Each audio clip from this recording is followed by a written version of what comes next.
जय सीताराम।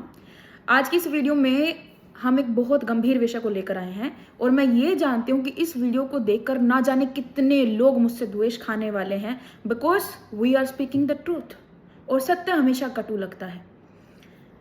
ये वीडियो देख के जो फेक फेमिनिस्ट हैं, ठीक है, वो मुझसे नफरत खा सकते हैं और खाओ तो खाओ, कोई फर्क नहीं पड़ता, क्योंकि यहाँ पर आज अधिकार की बात है। क्योंकि मैं यहाँ पर बैठकर बहुत सारे वर्गों की आलोचना करने वाली हूँ जो कि सभी को पसंद नहीं आएगा, ठीक है। उसके लिए मैं तहे दिल से माफ़ी चाहती हूँ अगर किसी को कोई भी ठेस पहुँचे। चलिए बात करते हैं। हमारे समाज में, भारत देश में खास करके, किसी समय पर औरतें सुरक्षित नहीं थी, ठीक है, और उनके साथ डोमेस्टिक वायलेंस होता था, रेप केसेस होते थे, बहुत कुछ ऐसा जो कभी दर्ज नहीं कराया गया। उसके लिए सरकार ने उनको अधिकार दिए, अलग अलग प्रोविजंस आए, ठीक है, उनकी सेफ्टी के लिए। एलिमनी आप लोगों ने सुना होगा, अगर कोई शब्द गलत बोल दूं अंग्रेजी भाषा का तो माफ़ कर दीजिए, इतनी अच्छी अंग्रेजी नहीं है, ठीक है। तो दहेज के खिलाफ केसेस के लिए प्रोविजंस प्रोवाइड किए गए, फॉल्स मैरिज केस जो है प्रोवाइड किया गया, बहुत सारे लॉज जो हैं औरतों की सेफ्टी के लिए बनाए गए। भारत सरकार ने बहुत अच्छा काम किया, ठीक है। हमारे राष्ट्र में औरतों की सुरक्षा को बढ़ा दिया गया। लेकिन पुरुष समाज वो असुरक्षित है। पुरुष समाज को ना कोई कानून से प्रोविजन मिला, ना कोई सुरक्षा प्रदान की गई, और अपने अधिकारों का गलत प्रयोग करके ना जाने महिलाएं आज किस तरीके से पुरुष समाज को पीड़ित कर रही हैं। मैं खुद एक महिला हूं, फिर भी मैं ये चीज बोल रही हूं कि हाँ, जो फेमिनिज्म है ना, फेक फेमिनिज्म, फेमिनिज्म का मतलब ये नहीं होता कि we are greater than you, ठीक है, हम आपसे बड़े हैं हर चीज में, नहीं। समाज में दो वर्ग हैं, एक पुरुष वर्ग और एक महिला वर्ग, और जब दो वर्ग हैं तो समाज में हर एक व्यक्ति बराबर है, चाहे वो महिला हो चाहे पुरुष हो। और ऐसा नहीं है कि हर बार महिला ही गलत होती है या हर बार पुरुष ही गलत होते हैं, दोनों में से कोई सा भी पक्ष गलत हो सकता है। सबसे पहले तो मेरी ये रिक्वेस्ट है भारत सरकार से, ये मेरी प्रार्थना है कि आप जब प्रोविजन बना रहे थे तो आपने केवल फेमिनिस्ट या जो औरत समाज है उसी को क्यों देखा, आपने पुरुष समाज को क्यों नहीं देखा? क्या पुरुष समाज का भारत देश में कोई अधिकार नहीं? ना जाने कितने माँ अपने बच्चों को पीड़ित अवस्था में देख रही हैं, पुरुषों को पीड़ित अवस्था में देख रही हैं, उनके हृदय पे क्या बीतती होगी, और केवल किस लिए? क्योंकि किसी ने आके एक फॉल्स केस कर दिया, किसी ने आके एक झूठा इल्जाम लगा दिया व्यक्ति पर, और वो व्यक्ति की पूरी उम्र भर की कमाई जो है ना, वो खत्म हो जाती है, मतलब कुछ ही क्षणों में बर्बाद। क्यों? औरत का पलड़ा भारी हो गया है, किसी का बच्चा मर गया है, किसी की डेथ हो गई है, ठीक है, उसके लिए कोई प्रोविज़न नहीं। न जाने कितने केसेस दर्ज हुए हैं, और खास करके पुरुष समाज के साथ निरंतर पीड़ा हो रही है और किसी की दृष्टि उस पर नहीं। हम एक लोकतांत्रिक देश हैं, लेकिन कहाँ पे है हमारा लोकतंत्र? कहाँ है डेमोक्रेसी? बताओ। अब केवल कानून ही थोड़ी ना कि कानून ही इस चीज़ के पीछे एक बहुत बड़ा है कि कानून के कारण ही ये सब हो रहा है, ठीक। आज किसी ने खड़े होके किसी का मर्डर करवा दिया, सुपारी दे दी, ठीक है, बहुत सारे केसेस ऐसे दर्ज हो रहे हैं। ड्रम कभी इस भारत देश को सोने की चिड़िया कहा जाता था, आज ये कहाँ पहुँच गया, इसकी स्थिति कहाँ पहुँच गई है, हम कोई नहीं देख रहे हैं। स्वर्णिम युग कब का खत्म हो चुका, ठीक है। हम युद्ध कर रहे हैं, ठीक है, उसको कोई फायदा नहीं। हम बड़े बड़े मुद्दे देख रहे हैं, उसका कोई फायदा नहीं। जो आंतरिक मुद्दे हैं उनका क्या? जब आपके देश में ही लोग ठीक नहीं हैं, why we are even fighting with other nations? और ये कोई आलोचना नहीं है, हमारा किसी देश के साथ युद्ध करना भी बराबर था, उचित था। लेकिन जब आप इतने बड़े विषय को देख रहे हैं तो आपको छोटा विषय भी देखना चाहिए कि पुरुष समाज वास्तव में सेफ नहीं है। युद्ध करो, हमारा युद्ध करना उचित है अगर हम सही हैं तो, लेकिन आंतरिक मुद्दों को इस प्रकार से इग्नोर किया जाना बिल्कुल भी उचित नहीं है, खास करके जब जब लगातार ऐसे केस दर्ज हो रहे हैं। And this is a bitter truth कि मेन आर नॉट सेफ। आज वो औरतें कहाँ दुबक के बैठी होंगी ये नहीं मालूम, जो फेक फेमिनिज्म पे उठकर खड़े होके आवाज उठाती हैं। If you are the true feminist ना, तो जाओ ask government to provide some provision for man also. जाके पूछो सरकार से कि क्यों पुरुष समाज के लिए एक भी प्रोविजन नहीं है उनकी सेफ्टी के लिए, क्यों पुरुष समाज हमेशा गलत है और क्यों स्त्री समाज हमेशा सही। हमें लगता है कि केवल कानून ही इस चीज के पीछे, कानूनी व्यवस्था जो है इस चीज के पीछे एक मुख्य कारण है, लेकिन मुख्य कारण एक और है कि हम विवाह समझ ही नहीं पाते कि क्या है। आजकल जो हम विवाह करते हैं वो हम तन से विवाह करते हैं, किसी के शरीर से विवाह करते हैं। The person who is unknown, एक दिन पहले, शादी से पहले, जिसको आप जानते भी नहीं थे, अगले दिन आपके मनस में उसके प्रति इतना समर्पण आ जाएगा जिसकी कोई हद नहीं। वो आपका सब कुछ हो जाएगा, मेरा जान, मेरा जिगर, ठीक है, मेरा सब कुछ, मेरा संसार। एक दिन पहले कहाँ था वो? जब आपको किसी से प्रेम हुआ, ठीक है, मैं जानती हूँ माता पिता जो हैं अरेंज मैरिज कराते हैं। अरेंज मैरिज ठीक है, सब ठीक है, अपनी जगह सब उचित है, अरेंज भी और लव भी। This is something not about love marriage और अरेंज मैरिज। उसमें किसी भी मैरिज में किसी प्रकार की कोई दिक्कत नहीं होती है, लेकिन हमने विवाह को गलत समझ लिया। ये हमारी सबसे बड़ी भूल है। हमने क्या समझा? हमने ये समझा कि हमें इस व्यक्ति से विशेष से कल को विवाह करना है, ठीक। जो व्यक्ति वास्तविकता में विवाह का मतलब समझता होगा, उसका मतलब होता है निष्ठावान रहना, टू बी लॉयल। एंड अगर आपको कोई मिला है, आपको उसके साथ हर समय खड़े रहना, उसका दुख सुख सब आपका। आजकल विवाह केवल किस लिए हो रहा है? तेरा सुख तो मेरा है, लेकिन तेरा दुख मेरा नहीं है। दुख में तू खुद भोग, सुख का भोगी मैं तेरे साथ। ये आज के विवाह की सच्चाई है। पहले माता पिता छोटी उम्र में बच्चों के विवाह कर देते थे, ताकि मोस्ट प्रोबेबली एक उनकी जिम्मेदारी घटती थी कि हाँ मेरा बच्चा ठीक हाथों में है, या मेरा बच्चा दूसरे के साथ मिलकर जो है अपनी गृहस्थी चला लेगा, ये समाज में जी लेंगे, ठीक है। और एक कारण ये भी हो सकता है कि इंद्रियां जो हैं वो बेकाबू ना हो, क्योंकि उस उम्र में, ठीक है, हमारे अंदर काम भावना उठ जाती है ताकि इंद्रियां बेकाबू ना हो। आजकल व्यक्ति की शादी केवल दिखावे मात्र के लिए की जाती है।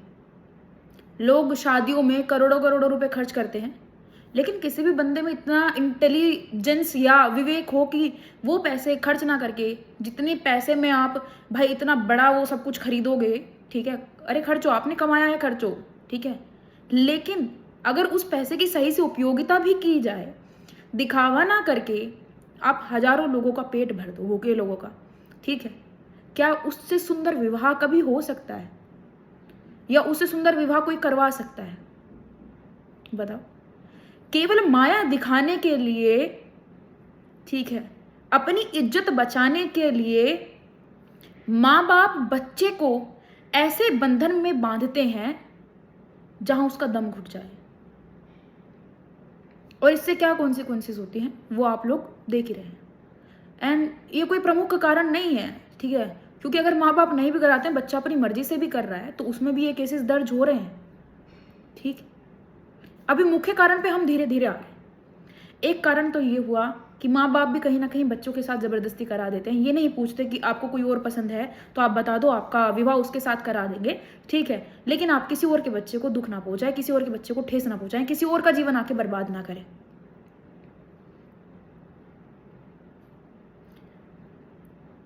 एक बड़ा मुख्य कारण फॉल्स मार्केटिंग, इंस्टाग्राम की रील्स का बहुत ज़्यादा बढ़ जाना, इतना वॉयलेंस को इतना नॉर्मलाइज किया जा रहा है जैसे कोई खेल है।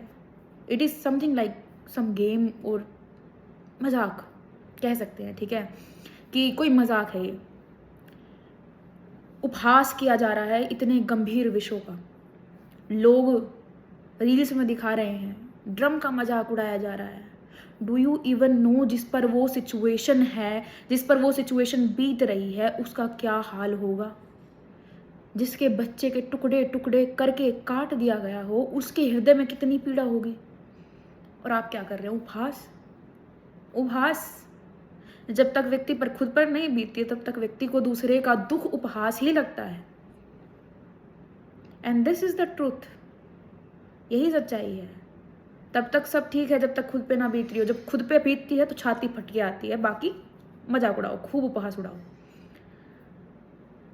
लड़के ने कुछ गलत बोल दिया तो रील में दिखाया जा रहा है कि भाई लड़की ने उसका खून कर दिया, हाथों पे ऐसे खून लगा हुआ है, ठीक है। बहुत हिंसात्मक शब्दों का मैं यहाँ पर प्रयोग कर रही हूँ, मुझे नहीं पता इसके बाद क्या होगा, ठीक है। लड़की के हाथों पे ब्लड लगा हुआ है पूरा, एंड पूरा वॉश बेसिन में जो है उसको धो रही है, ठीक है। इतना नॉर्मलाइजेशन करना मर्डर को, मतलब भारत देश में ये हो रहा है, लेकिन इसके खिलाफ कोई कुछ नहीं बोलेगा। शादी को सुकून के लिए नहीं, शादी को काम भावना की तृप्ति के लिए किया जाता है। आज के टाइम पे दिखावे के लिए किया जाता है, अपनी इज्जत के लिए किया जाता है, और कुछ नहीं। हमारी सोच, हमारा विचार एवं हमारा education system is equally responsible for all this. हमें ना बचपन से ना कुत्तों की तरह क्या किया जा रहा है, ट्रेन किया जा रहा है। एक आई डोंट रिमेम्बर थ्योरी का क्या नाम है, पावलोव थ्योरी एक चलती है, ठीक है। तो उसमें ना घंटी बजती है और साथ में खाना रखा रहता है, तो कुत्ता आता है, उसको पता है कुत्ते को जब घंटी बज रही है तो साथ में खाना जरूर मिलेगा, और खाना खा के जाता है। वही क्रिया रोज की जाती है, वही गतिविधि रोज होती है, तो कुत्ते को आदत पड़ जाती है, उसका माइंड ट्रेन हो जाता है। माइंड ट्रेन हो जाता है तो क्या होता है, अब खाना नहीं भी रखा ना और केवल घंटी की ध्वनि है तो भी कुत्ता आ रहा है। अब मेरे को शब्द याद नहीं आ रहा, नहीं तो मैं आपको शब्द बता दी, ठीक है। इसी तरीके से हमको ट्रेन किया जा रहा है। हमारा एजुकेशन सिस्टम हमें केवल और केवल द्वेष पैदा करना सिखा रहा है। लगभग हम क्या करते हैं, हम ना कंपटीशन कराते हैं। अब देखो, कंपटीशन किस लिए था? ग्रोथ के लिए था। बट हमने क्या किया वास्तव में, हमने उस कंपटीशन को ग्रोथ के लिए ट्रीट नहीं किया, हमने एक दूसरे को ऊंचा एवं नीचा दिखाने के लिए ट्रीट किया। या उस कंपटीशन को जो है हमने इनकरेज जो किया है वो किस लिए किया है, ताकि हम एक दूसरे को नीचा या ऊंचा दिखा सकें। बेटे क्लास में फर्स्ट आना है, ठीक है, you have to score this much marks. इतना प्रेशर आप बच्चे पे क्रिएट कर रहे हो जिसकी कोई हद नहीं, ठीक है। आप उसमें एक द्वेष की भावना पैदा कर रहे हो कि अगर वो आगे निकल गया तो वो आगे निकल गया क्योंकि वो अलग है और आप अलग हो। आप किसी और कार्य को अच्छे तरीके से कर सकते हो और वो किसी और कार्य को अच्छे तरीके से कर सकते हैं। हो सकता है कि आप किसी और कार्य को बहुत अच्छे से कर रहे हो, वो किसी और कार्य में अव्वल है। कंपैरिजन हर बच्चे के साथ हो रहा है, एंड बहुत सारे बच्चे इस बात से पीड़ित हैं कि हमें why we are compare to others. क्यों हमें दूसरे के साथ कंपेयर किया जा रहा है, कि क्यों कोई हमारा रियल टैलेंट नहीं देखता। आजकल इस समाज में जो बच्चा आर्टिस्टिक एबिलिटीज़ के साथ पैदा हुआ है, ठीक है, उसको ऐसा ट्रीट किया जाता है जिसकी कोई हद नहीं। क्यों? क्योंकि आपने उचित शिक्षा नहीं ली है। क्या आर्टिस्टिक स्किल्स को इन्हेंस करना, उस पर काम करना, उस पर प्रैक्टिस करना, क्या वो शिक्षा नहीं? शिक्षा का क्या मतलब है कि आप चंद किताबें पढ़ो और जाके किसी का मर्डर करो? शिक्षा का अर्थ है अनुचित एवं उचित में आपको अंतर पता हो कि क्या उचित है या क्या अनुचित है। और इतना मेरे ख्याल से उस व्यक्ति को भी पता होता है कि जिसने मिनिमम पढ़ाई कर रखी हो। न्यूनतम जो व्यक्ति पढ़ा हुआ है ना, उसको भी उचित एवं अनुचित में अंतर पता होता है। खुद समझिए इस बात को। हम में कंपटीशन तो इंकरेज किया गया, लेकिन ये नहीं बताया गया कि competition is for the growth. लेकिन ये जरूर बताया गया कि कंपटीशन किसी को नीचा एवं ऊंचा दिखाने के लिए है। इस कारण हजारों बच्चे अपनी जान गंवा देते हैं, क्योंकि उनको किसी के साथ कंपेयर किया जाता है, बिकॉज वो उस फील्ड में सक्सेस को हासिल नहीं कर पाए जिसमें आपने उनको जबरदस्ती डाला था।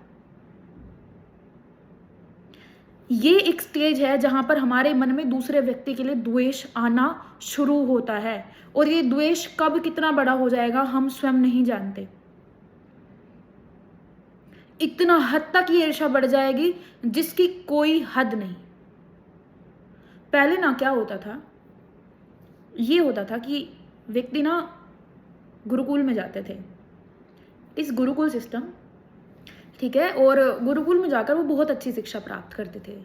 जो व्यक्ति भक्ति मार्ग से या जो व्यक्ति अध्यात्म से संबंध रखता होगा ना, उसके हृदय में कहीं ना कहीं भावना, ठीक है, कोमलता, सरलता एवं प्रेम अत्याधिक होगा एक नॉर्मल व्यक्ति से, जो कि केवल माया में लिप्त है।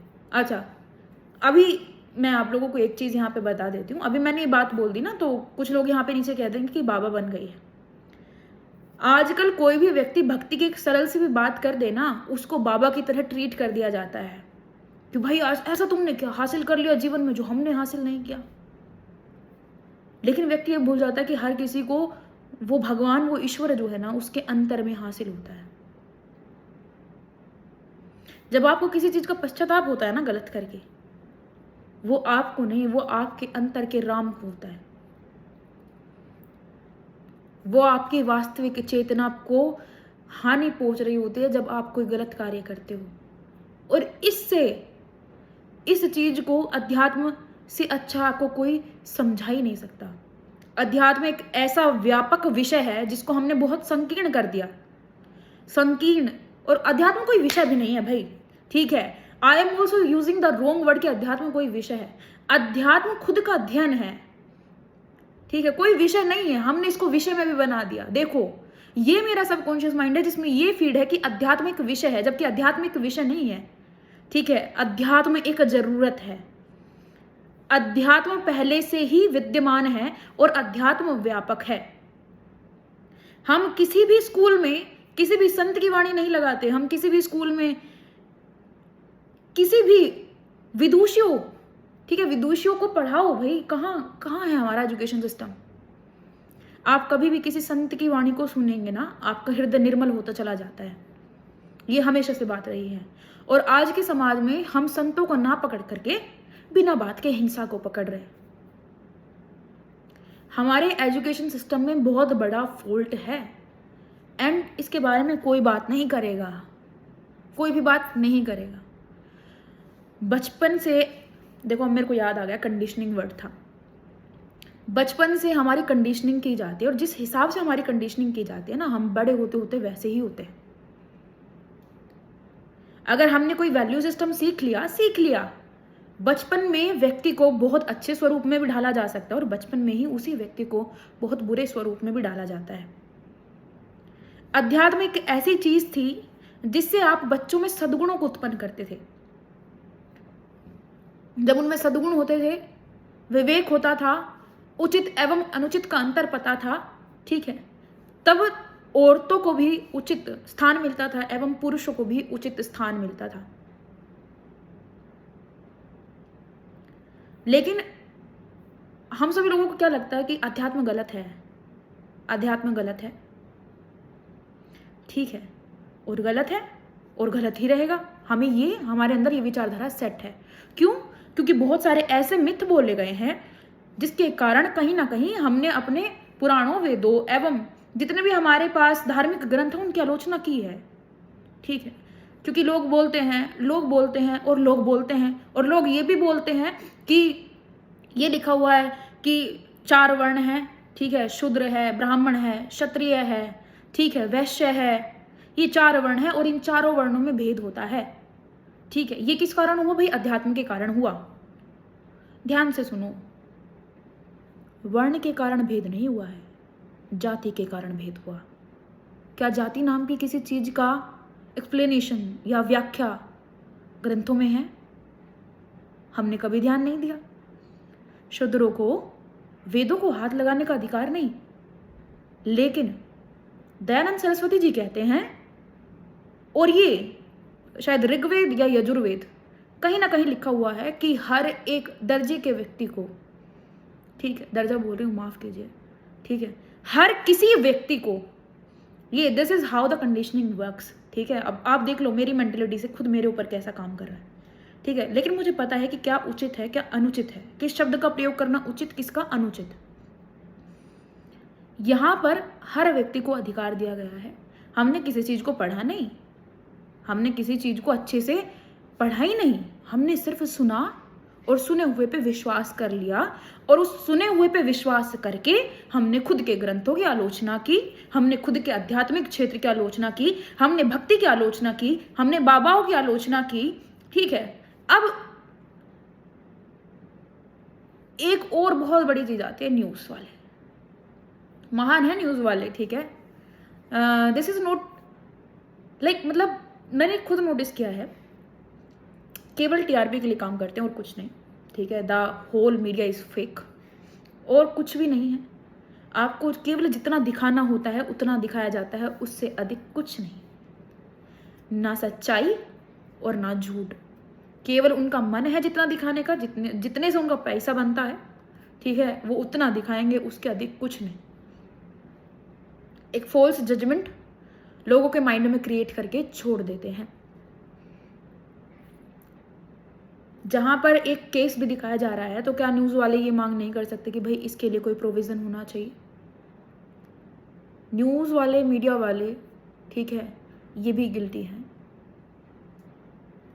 हमारा एजुकेशन सिस्टम गिल्टी है, हम खुद भी गिल्टी हैं इन सब चीज़ों के पीछे, ठीक है। क्यों?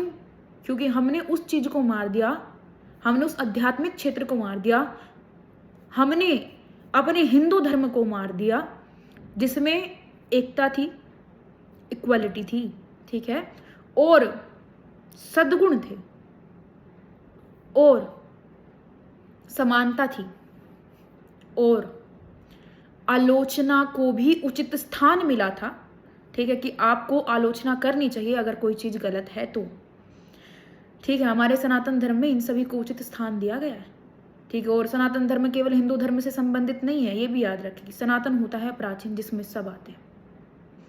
लेकिन आज हमने इस तरीके से उस धर्म को बांट दिया है जिसकी कोई हद नहीं। लेकिन हमारे भारत देश के पास सबसे बड़ी विद्या, सबसे बड़ा व्यापक विवेक, ठीक है, वो हमारे पास था। इसलिए मुख्य कह सकते हैं जो स्थान मिला है अध्यात्म को, वो भारत में प्राप्त हुआ है। हमने भक्ति तो की, लेकिन झूठी भक्ति की, ठीक है। कोई भी व्यक्ति थोड़ा सा भी उपदेश दे देना या कुछ भी बात अच्छी सी बोल दे, उसको बाबा बना दिया जाता है आज के टाइम पे। कुछ नहीं, ठीक है। उसको ऐसे ट्रीट किया जाता है कि मतलब भक्ति करना ही गलत है। भाई करनी है तो अपने अंदर करो ना, आप बाहर क्यों कर रहे हो? हम भी तो देखिए, बात तो ये भी बोल सकते हैं ना कि नाचना है तो अंदर नाचिए ना भाई, बाहर क्यों नाच रहे हो, ठीक है। और जिसको आप नाचना बोलते हो, क्या वो सही में नृत्य है जो रील्स पे आता है? नाचना शब्द का इतना गलत प्रयोग कर दिया गया है जिसकी कोई हद नहीं। किसी टाइम पे ये किसी व्यक्ति का टैलेंट होता था, ठीक है। किसी टाइम पे ये किसी व्यक्ति का पैशन होता था, उसकी आर्टिस्टिक एबिलिटीज़ थी। और आजकल ये जो लोग आ रहे हैं टिकटॉक बनाने वाले, इंस्टा रील्स बनाने वाले, ठीक है, खुलकर आलोचना कर रहे हो भाई, इन्होंने सारी स्किल्स को बर्बाद कर दिया, बिल्कुल बर्बाद कर दिया। और जो वास्तविकता में उसके हकदार है ना, वो खत्म हो गए हैं, उनको कोई स्थान नहीं दिया गया। अगर आज इतना गंदा हो रहा है, इतना गंभीर चीज़ों को बहुत सरलता से लिए जा रहा है, उसके पीछे केवल एक मुख्य कारण है, हमारे आध्यात्मिक क्षेत्र का विनाश होना। आध्यात्मिकता का अंत हो रहा है, ठीक है। अगर इस वीडियो को देखकर किसी के भी हृदय में अपने बच्चे को आज के समय पे आध्यात्मिकता प्रदान करने का मन करता है ना, तो मैं वास्तव में ये कहना चाहूँगी कि आप जो हैं अपने बच्चे को एक बहुत स्वच्छ बुद्धि प्रदान करने वाले हैं आने वाले समय के लिए, ठीक है। और अपने इस देश को एक असेट प्रदान करने वाले हैं कि हाँ, हम अपने बच्चे को देश के लिए जो है तैयार कर रहे हैं, ताकि हमारे देश को एक व्यापक सोच मिले, ठीक है। हम संकीर्ण होके ना रहें, हम गंदे कार्य ना करें, ठीक है। और हमारा हृदय जो है कंपित हो अगर हमने कुछ गलत किया है तो। हम गलत भी कर देते हैं और हमारा हृदय भी कंपित ना हो। आजकल ये वाला समय है। खैर, और अगर आपका बच्चा आपसे कुछ कह रहा है उसको ध्यानपूर्वक सुने, उसकी तरफ ध्यान दें, ठीक है। लेकिन अपने बच्चे को बहुत सोफिस्टिकेटेड ना बनाएं, ठीक है। ऐसा कुछ नहीं है, पले बड़े हम भी हैं, पले बड़े आप भी हो। और खूब ऐसे विकट से विकट परिस्थिति भी देखता है व्यक्ति जीवन में। जो पहले के लोग हैं वो इतने छोटी छोटी बातों पे इतने सेंसिटिव नहीं है जितने आजकल के लोग हैं, क्योंकि वो सेंसिटिविटी जो है ना हमने डाली है बच्चों में। उनको बहुत सोफिस्टिकेटेड तरीके से पाल के, अच्छी बात है पालो, लेकिन उनको बाहर की दुनिया भी दिखाना शुरू करो भाई, ठीक है। आपने बिल्कुल ऐसा कर दिया है जैसे पता ही नहीं, मतलब मेरे बच्चों को कुछ हो जाएगा। बी सेंसिटिव, क्योंकि दुनिया वैसे सेफ नहीं है, लेकिन इतना ओवर नहीं होना चाहिए। अगर हमारे नीचे के वैल्यू सिस्टम्स अच्छे हैं, ठीक है, तो ऊपर ऐसी चीज़ें होंगी नहीं। अगर व्यक्ति को बचपन से भक्ति करना सिखा दिया जाए, व्यक्ति को अध्यात्म सिखा दिया जाए, सही गलत की सीख सिखा दी जाए, तो ये सब नहीं होगा मोस्ट प्रोबेबली, ठीक है। बहुत कम हो जाएगा, ठीक है, क्योंकि व्यक्ति के अंदर विवेक उठेगा। विचार उठने से अनुचित एवं उचित में क्या अंतर है वो पता रहता है। और कायरता पता नहीं कायरता है या हम तो जज भी नहीं कर सकते देखो किसी को। जो केस हो रहा है, अगर लड़की विवाह से पहले कह देती कि मैं किसी और को पसंद करती हूँ, शायद किसी बच्चे का जीवन बच जाता, ठीक है। शायद वो अनहोनी घटना ना घटित होती। ऐसा अगर वो पहले बोल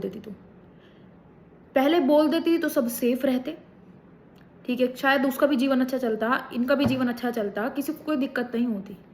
लेकिन या तो ये कायरता है या ये पैसा लूटने का एक तरीका है कि पहले किसी और से विवाह कर लो, ठीक है, उसको खूब लूटो, ठीक है, और फिर किसी और से विवाह कर लो।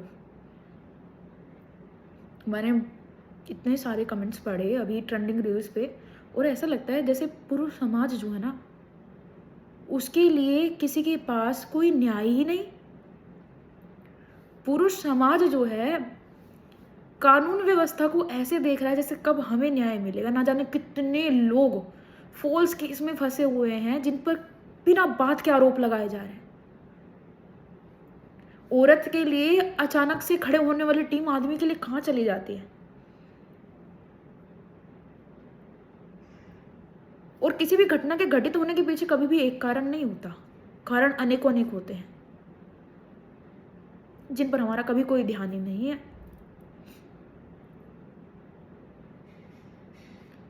तो उम्मीद करती हूँ फेमिनिज्म का सही मतलब समझा जाए। फेमिनिज्म का मतलब है कि अगर आप स्त्री को अधिकार दिलाना चाह रही हैं ना बराबर का, तो पुरुष को भी अधिकार मिले बराबर का। मुझे ये भी समझ में नहीं आता केवल फेमिनिस्ट ही क्यों उठ गए, ठीक है। मर्द समाज को भी ऐसा ही कोई नाम देना चाहिए था, अगर हो भी तो मुझे पता नहीं है, ठीक है। तो जो ये फेक फेमिनिज्म की झंडी पकड़े बैठे हैं, कोई फायदा नहीं है इन चीज़ों का। आप किसी घर का विनाश कर रहे हो, ठीक है, किसी को दरिद्रगी में डाल रहे हो, खुद को दरिद्रगी में डाल रहे हो भैया। आपके खुद के मनस में छल कपट है, आप क्या किसी को न्याय दिलाओगे। औरत वो होती है जिसकी पहले हमारे समाज में पूजा होती थी। जहाँ पे नारी की पूजा होती है वहाँ पे देवताओं का रमण होता है। हमारे आधे से ज़्यादा जो माया है वो देवी है, जो शक्ति है वो देवी है। हमारे प्राण हैं तो वो देवी के कारण है। आज किसी भी व्यक्ति को अगर जन्म मिलता है तो वो माँ के कारण मिलता है। हमने अपना ममत्व खत्म कर दिया, कोमलता खत्म कर दी, हमारे अंदर का प्रेम खत्म कर दिया। क्यों? ठीक है, केसेस हुए, बुरा हुआ, बट ऐसा नहीं था ना। उसका मतलब कि आप जो है एक चीज पर जनरलाइजेशन करके पूरे समाज को कोस दो। वही तो सेम आज पुरुषों के साथ हो रहा है। तो क्या पुरुषों के लिए कोई संविधान नहीं, या पुरुषों के ऊपर कोई भी ध्यान नहीं दिया जाएगा? पुरुष समाज के ऊपर 1 घंटे की वीडियो आई थी, उसमें एक व्यक्ति 1 घंटे तक रिकॉर्ड करके जाता है खुद को कि मेरे साथ ये हुआ है, और अब मेरे पास कोई भी ऑप्शन नहीं है, इसलिए मैं फांसी लगा रहा हूं। उस वीडियो को देखकर व्यक्ति को पूरी रात नींद ना आए, उस वीडियो को देखकर इंसान का हृदय फट जाए, लेकिन हम क्या करते हैं? हम उसको देखते तक भी नहीं है। क्यों? क्योंकि हम देख ही नहीं पाएंगे, वो सच्चाई है। हम डर जाते हैं, मत देखो, नींद नहीं आएगी। देखना चाहिए। अगर तुम उसको देख के नींद आ जाती है ना, तो तुम समाज में केवल एक कीड़े के समान हो और कुछ नहीं। उस मर्द पर क्या बीत रही होगी, उस इंसान पर क्या बीत रही होगी जिसने फांसी लगाई हो, ठीक है, जिसने अकेले कमरे में बैठ के एक औरत से प्रताड़ित होकर के, ठीक है, 1 घंटे का वीडियो रिकॉर्ड किया, 1 घंटे का वीडियो रिकॉर्ड करके अपने बच्चे के बारे में बोला कि मेरे बच्चे के साथ ऐसा नहीं होना चाहिए, या मेरे बच्चे को बहुत अच्छी शिक्षा मिलनी चाहिए, मैं यही चाहता हूं।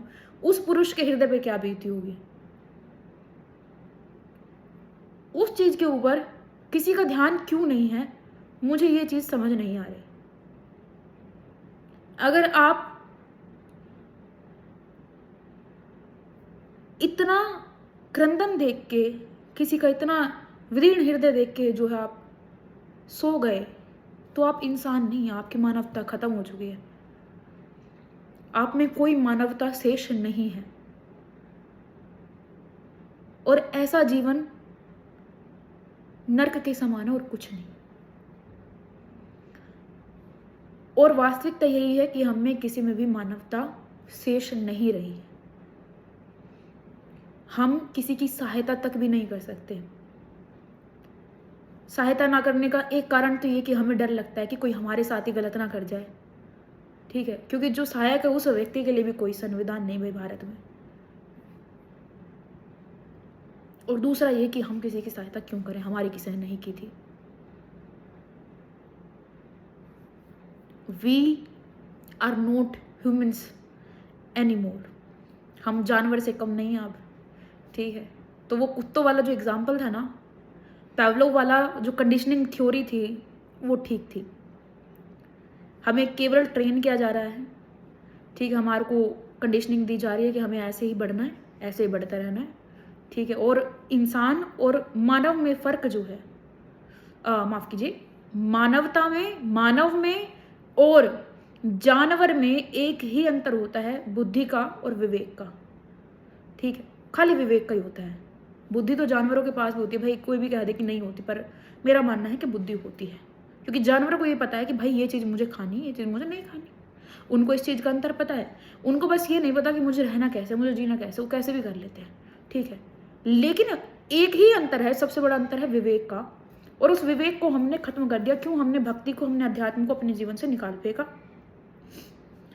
और यही सबसे बड़ा कारण आज इतनी बड़ी बड़ी घटनाओं के पीछे छिपा हुआ है। और एक चीज और, मेरे देखो, मैं अपने भाई के साथ, क्योंकि हम ऐसे चर्चा करते हैं, तो रात को हम जब बात कर रहे थे तो एक ख्याल आया था कि आजकल व्यक्ति समाज में खड़ा होकर कहते हैं ना कि मुझे संन्यास लेना है, तो डर जाते हैं परिवार वाले। संन्यास को या सन्यासियों को भगोड़ा कहा जाता है। भाग गया, गृहस्थी नहीं झेल सकता, भाग गया, ठीक है। संन्यास वास्तव में त्याग है। आपको सपोर्ट सिस्टम प्राप्त हो गया। असल में पता क्या चीज़ है, जिसने जो चीज़ देखी ना वो उसको बेहतर बताएगा। जिसके साथ जो हुआ वो दूसरे पर अप्लाई करेगा। अगर किसी के साथ हिंसा हुई ना, वो हिंसा को अप्लाई करेगा, ठीक है, कि मेरे साथ मेरे ऊपर वाले लोगों ने ये किया था तो मैं भी यही करूँगा, ये चीज़ हो रही है, ठीक है, तो हम ना दे रहे हैं आगे, चाहे वो हमारे साथ हिंसा हो चाहे अहिंसा हो। एक आधा गिना चुना व्यक्ति निकलता है कि मेरे साथ जो हो मैं किसी के साथ नहीं होने दूंगा। एक आधा व्यक्ति गिना चुना निकल गया तो निकल गया, नहीं तो ऐसा कोई बहुत कम, बहुत रेयर लोग हैं समाज में ऐसे। और ऐसे बहुत लोग हैं जिनके साथ हिंसा हुई तो हम भी वही हिंसा करेंगे। या आजकल के समाज में ना सन्यासियों को बहुत गाली दी जाती है क्योंकि ये भाग गया अपना जीवन छोड़ के। भाई आप एक बात बताइए, जितना जीवन आपका कठिन है, ग्रस्त हो गए, सन्यासी का भी तो उतना कठिन है। हाँ, हालांकि आज सन्यासियों को अलग डेफिनेशन, गलत डेफिनेशन दे दी गई है, ठीक है। इसका मतलब ये थोड़ी ना कि सन्यास का वो मतलब था। सन्यास का मतलब होता है सुखों का त्याग, कामनाओं का त्याग। आपने विवाह इसलिए किया क्योंकि आप में कामना थी, उसने विवाह इसलिए नहीं किया क्योंकि उसने कामना को त्याग दिया। तो हर एक दर्जे को जो देखने का दृष्टिकोण है ना, वो होना चाहिए। हम क्या करते हैं, हमारी पूरी जिंदगी निकल जाती है, हम फिर अंत में जाके कहते हैं कि हम अब भगवान का नाम लेंगे, जबकि हमें भगवान यही ऐसा नहीं है कि विवाह मत करो। भाई विवाह करना भी आवश्यक है, ठीक है, और लेकिन डिपेंड्स ऑन द चॉइस, ठीक है। ये चयन व्यक्ति पे कि उसको विवाह करना नहीं करना, उसको संन्यास लेना नहीं लेना, उसको कैसे रहना कैसे जीना, वो व्यक्ति पे छोड़ दीजिए, क्योंकि इसके कारण बहुत सारा प्रेशर उस व्यक्ति के ऊपर आता है और फिर वो घटना घटित तो होती है, ठीक है। वैसे तो आजकल कोई संन्यास नहीं लेगा, खैर ठीक है, वो घटना घटित होती है जो नहीं होनी थी। अब जो ज्योतिषाचार्य है उस केस में इन्वॉल्व थे, ठीक है, उनको आज जो है उनकी विद्या को दर्ज किया जा रहा है कि हाँ शायद ये विद्या होती है। और 2 से 4 महीने पहले यही मीडिया ज्योतिष आचार्य को बैठाकर उनके संगठन को खूब उनकी आलोचना कर रहे थे कि ज्योतिष नाम की कोई विद्या नहीं, कोई व्यक्ति इतनी बड़ी बड़ी किताबें लिख जाएगा, कोई ऋषि मुनि आपको इस प्रकार की विद्या प्रदान कर जाएंगे। इतनी बड़ी किताबें आप लिख के देख लीजिए, ठीक है, आपको पता लगेगा कि विद्या क्या होती है वास्तविकता में। हम अपनी जो बेसिक विद्या है ना उनको इतना नीचा दिखा चुके हैं जिसकी कोई हद नहीं, और हमने एक ऐसी विद्या को प्रमोट किया जो हमारी थी नहीं। अपनी विद्या को हमने खो दिया। हाँ, भारत देश के कुछ ऐसे हिस्से हैं जो वास्तविकता में अपने प्रचलन को, अपनी विद्याओं को, अपने ट्रेडिशन को लेके चलते हैं। उनको नमन करने का भी दिल करता है कि हाँ वास्तविकता में ये क्षेत्र ऐसा है जो अपनी विद्या को लेकर चल रहा है। हमारे अंदर बहुत सारी कमियां हैं और हमें उनको पूर्ण करना है, और उसको पूर्ण करने का केवल एक माध्यम है अध्यात्म। जब हम बचपन से अपने बच्चे को ईश्वर के बारे में बताएंगे, सद्गुणों के बारे में बताएंगे, ईश्वर ये नहीं है कि ईश्वर कोई अमूर्त ही है, ठीक है, जिसको हम देख नहीं पा रहे, उसकी हमें खोज करनी है।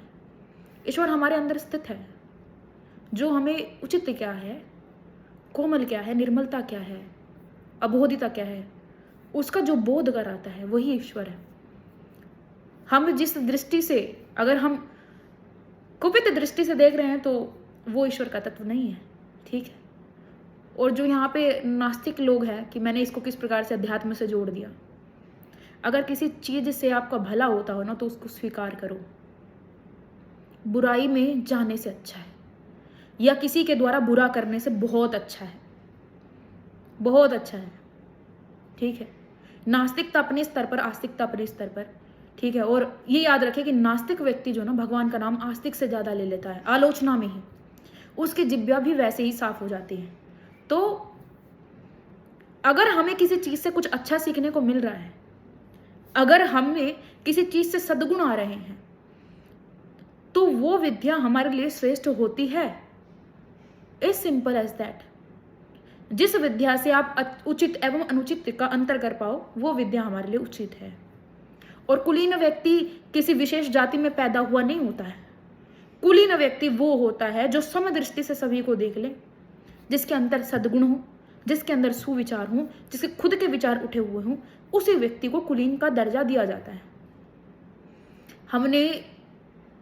हमने बहुत सारे ऐसे विषय हैं जिनको ऐसे उछाल दिया, जिनका हमारे पुराण एवं ग्रंथों में कभी भी कुछ लिखा ही नहीं था, कभी नहीं लिखा था, लेकिन हमने उनको उछाला, ठीक है, ताकि हमारे अंदर एक भेद दृष्टि पैदा हो, एक दूसरे के प्रति द्वेष पैदा हो। मेरी आप सभी लोगों से इतनी सी प्रार्थना है कि आप कुछ भी पढ़ रहे हैं, कुछ भी सुन रहे हैं, ठीक है, तो उसका एक बार परीक्षण कर लीजिए। उसके बाद उचित एवं अनुचित को ढूंढिए। किसी की सुनी सुनाई बातों पर विश्वास न करें, चाहे मैं ही हूँ, ठीक है, या मैं इस वीडियो में जो भी बोल रही हूँ उसको भी मैं नहीं जानती कितने लोग समझ पाएंगे, कितने लोग नहीं समझ पाएंगे, ठीक है। तो अगर प्रश्न उठना है तो मुझ पे भी उठे, ठीक है, ताकि मुझे भी पता चले कि मेरे अंदर क्या कमी, ठीक है, या मैंने क्या बोला है।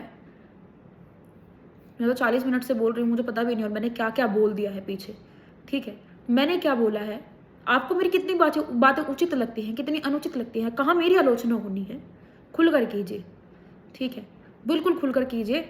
और मैं उम्मीद करती हूँ कि कुछ लोगों को मेरी बातें जो हैं सही लगी हूँ, जो अध्यात्म से जुड़ा जो समाज है, शायद उनमें से कुछ लोगों को मेरी बातें सही लगी हूँ। और वीडियो के दौरान अगर मेरे से किसी भी गलत शब्द का प्रयोग हुआ है, उससे किसी को ठेस पहुँच गई है, तो उसके लिए बहुत बहुत माफ़ी चाहती हूँ, ठीक है। मेरा कोई भी मकसद नहीं था किसी में अंतर पैदा करने का, लेकिन हम सब समान हैं, और हम सब समान हैं तो हमारे सबके अधिकार भी समान होने चाहिए। जितना औरतों को दिया जा रहा है उतना ही पुरुष समाज को प्राप्त हो, और हमारे विद्या में बदलाव किए जाए।